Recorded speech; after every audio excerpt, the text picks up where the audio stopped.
ठिकाणी हे झोपडपट्टी करू देणार नाही आणि म्हणून आम्ही या ठिकाणी सध्या या बाळासाहेब आंबेडकरांच्याकडे एक कैफियत मांडलेली आहे। तरी सुद्धा मी प्रशासनाला विनंती करतो की या लोकांना सुरुवातीला या लोकांचं पुनर्वसन करा, त्याच नंतर यांची झोपडपट्टी तोडा।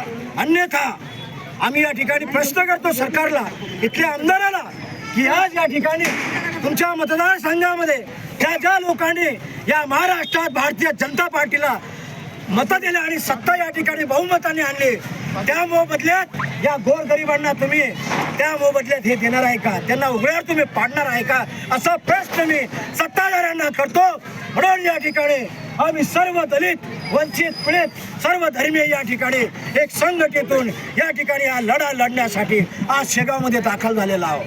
म्हणून मी प्रशासनाला पुनश्च व मुख्यमंत्री साहेबांना विनंती करतो की सुरुवातीला यांचं तुम्ही पुनर्वसन करा, त्याच नंतर महाराष्ट्रातल्या जे झोपडपट्ट्या आहेत, जे त्यानंतर गायरान जमिनी आहेत, ई क्लासच्या जमिनी आहेत, ज्या ठिकाणी गोरगरीब लोक पोट भरतात, या सर्व प्रश्नांचे सर्व निराकरण करा, तेव्हाच या गोष्टीला कारवाईला सुरुवात करा।